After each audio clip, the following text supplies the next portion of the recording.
In this episode, we focus on a reality every security team eventually faces, which is that no environment has perfect visibility and no team has endless time to build every detection from scratch.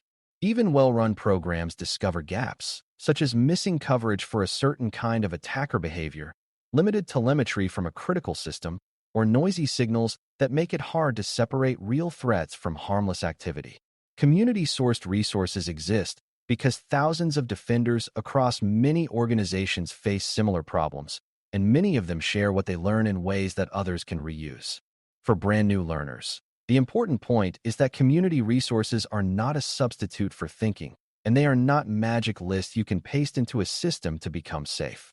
They are tools you can use to accelerate learning, broaden perspective, and strengthen detection when your own program has blind spots.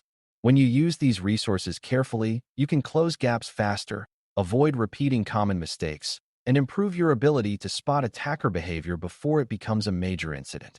Before we continue, a quick note. This audio course is a companion to our course companion books. The first book is about the exam and provides detailed information on how to pass it best. The second book is a Kindle-only ebook that contains 1,000 flashcards that can be used on your mobile device or Kindle. Check them both out at cyber.author.me in the Bare Metal Study Guide series. To use community-sourced resources well, you first need a clear idea of what a detection gap actually is, because not every discomfort is a gap, and not every gap should be solved the same way. A detection gap is a place where your current monitoring and analysis cannot reliably answer an important security question. For example, you might not be able to tell whether a privileged account is being used unusually, whether a sensitive dataset is being accessed in unexpected ways, or whether a common attacker technique would produce signals you can see. Gaps can be about data collection, meaning the signals are not being recorded. They can be about analysis, meaning the signals exist, but you do not have good ways to interpret them. They can also be about prioritization, meaning you have signals, but the team cannot realistically review them or react to them due to volume or workflow constraints.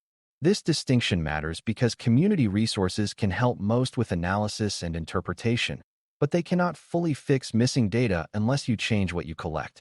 When you can name the gap precisely, it becomes much easier to search for community guidance that fits and to avoid wasting time on resources that do not apply.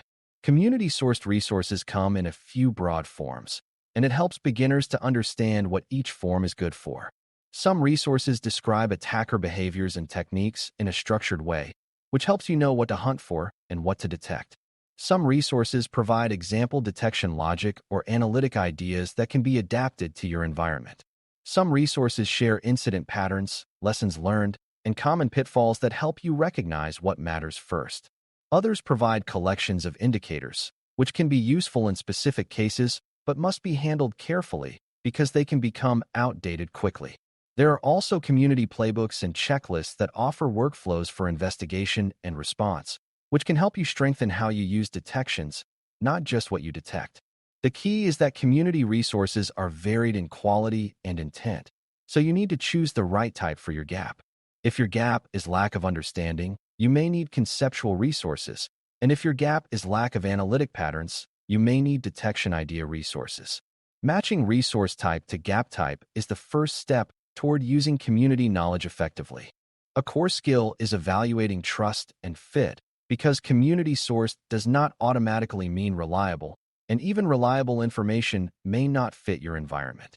Trust depends on factors such as the credibility of the publisher, whether the resource is widely reviewed, whether it is maintained, and whether it includes enough context to understand its assumptions.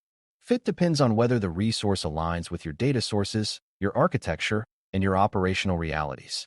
A detection idea that assumes you have certain kinds of telemetry is not useful if you cannot observe those signals, and an analytic that works in one environment might be too noisy or too brittle in another. For beginners, a safe mental model is to treat community resources as starting points, not finished products, and to assume you must validate them before relying on them. Validation means checking whether the underlying behavior makes sense, whether the logic produces reasonable results, and whether it can be tuned to reduce false alarms. When you validate, you convert shared information into something defensible for your organization, which protects you from blindly adopting weak guidance. Another important concept is that community resources are most powerful when they help you think in behaviors rather than in isolated indicators. Lists of specific indicators can be helpful during a known campaign, but they can also create a false sense of security because attackers can change surface details. Behavior-focused resources describe what attackers do to achieve goals, such as gaining credentials, escalating privileges, moving laterally, or accessing sensitive data, and those behaviors tend to leave detectable patterns even when specific values change. When you use behavior-based community guidance, you are less dependent on exact matches and more focused on recognizing meaningful sequences in relationships. This aligns naturally with threat hunting, where you start with a hypothesis about a behavior and then seek evidence that would confirm or deny it. Community knowledge can help you form better hypotheses by revealing which behaviors are common, which are high impact, and which are often missed. It can also help you understand what evidence tends to exist for those behaviors and where defenders often get fooled. This is a deeper and more durable use of community resources than simple indicator consumption. A practical way to incorporate community resources is to treat them as part of your detection lifecycle, not as a one-time download.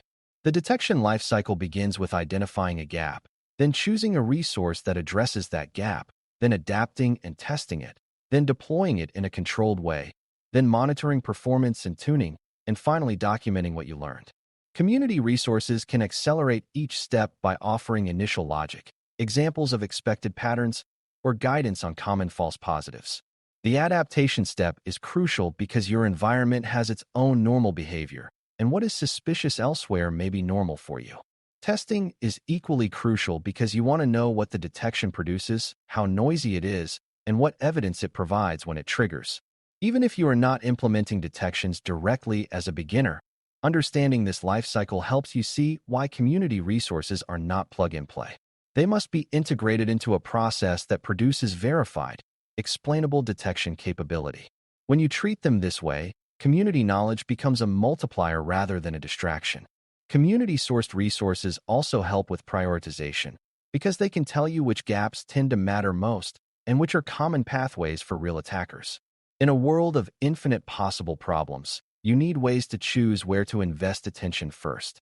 Community incident reports and shared defender experiences often highlight recurring themes, such as the importance of identity monitoring, the frequency of phishing-related credential misuse, or the value of focusing on privileged access pathways. This does not mean you blindly follow trends, because your environment may have unique risks, but it provides an evidence-informed starting point. It also helps you avoid spending months perfecting detections for rare, low-impact scenarios while leaving basic gaps that attackers exploit frequently. For beginners, it is helpful to remember that good prioritization is a form of defense because it ensures limited time is spent on the highest return improvements. Community guidance can strengthen your prioritization when it is used as a lens, not as a script. The goal is to align your detection growth with realistic adversary behaviors and practical defender experience. There is also a people and process aspect to using community resources that is easy to overlook. When a team adopts community ideas, it must ensure the team understands them and can operate them. A detection that no one can explain will not be trusted, and a detection that triggers without an investigation path will create fatigue. Community resources often include context, such as why a pattern matters or what it could indicate, and that context should be carried into how the team documents and responds to the detection. This is where knowledge sharing inside your organization matters, because the value of community resources is multiplied when it becomes shared internal understanding. For beginners, think of it as learning a recipe and also learning why the recipe works, so you can adjust it when ingredients change. If you only copy the steps without understanding, you cannot troubleshoot when results are unexpected. When the team understands the logic, it can tune, investigate, and improve over time. A major risk with community resources is over-collection and over-alerting, where you adopt too many ideas at once and overwhelm your own operations. It is tempting to take every shared analytic and deploy it because it feels like progress, but too many noisy signals can degrade your ability to respond to the signals that truly matter. A disciplined approach introduces new detection ideas gradually, measures their usefulness, and tunes them before expanding.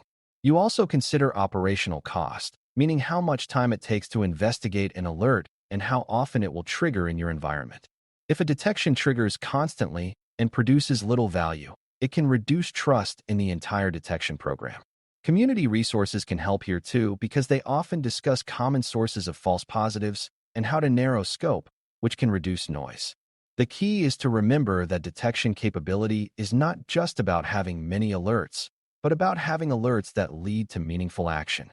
A smaller set of high-confidence, well-understood detections is usually more powerful than a large set of confusing signals. Community resources are also useful for strengthening how you validate detections and hunts, because they can provide expectations about what supporting evidence should look like. When you test a detection idea, you want to know whether the pattern you are seeing is consistent with known attacker behavior or whether it might be a benign workflow. Shared resources often describe typical sequences, related behaviors, and investigative pivots that help you interpret findings. This improves the defensibility of your conclusions because you are not inventing interpretation from scratch. You are using shared knowledge as a reference while still validating against your environment. It can also reveal gaps in your evidence chain, such as the inability to confirm a suspicious login with any host activity, which indicates missing visibility. By using community guidance as a validation aid, you turn it into a tool for improving both detection and analysis. This is especially valuable for new teams and new analysts because it accelerates learning and reduces the chance of misinterpreting signals. Over time, your organization's own incident history becomes another internal resource that you can combine with community knowledge for even stronger conclusions. In closing, community-sourced resources are a powerful way to supplement detection capability gaps, but only when used with discipline, validation, and a clear understanding of your own environment. The first step is defining the gap precisely, because the best resource depends on whether you lack data, lack analytic patterns, or lack prioritization clarity. The next step is evaluating trust and fit, treating community ideas as starting points that must be adapted and tested rather than as automatic solutions. When you focus on behavior-based guidance, you gain durable detection and hunting hypotheses that remain useful even when attacker details change. When you integrate community resources into a life cycle of gradual deployment, tuning, and documentation, you avoid overwhelming operations and instead build sustainable capability. Most importantly, when you combine community knowledge with your own evidence and baselines, you produce detections and conclusions that are defensible, understandable, and actionable. Used this way, community resources become a force multiplier that helps your SOC close gaps faster and respond with more confidence and clarity. Thanks for listening. For more audio courses, daily newsletters, and more, please visit baremetalcyber.com.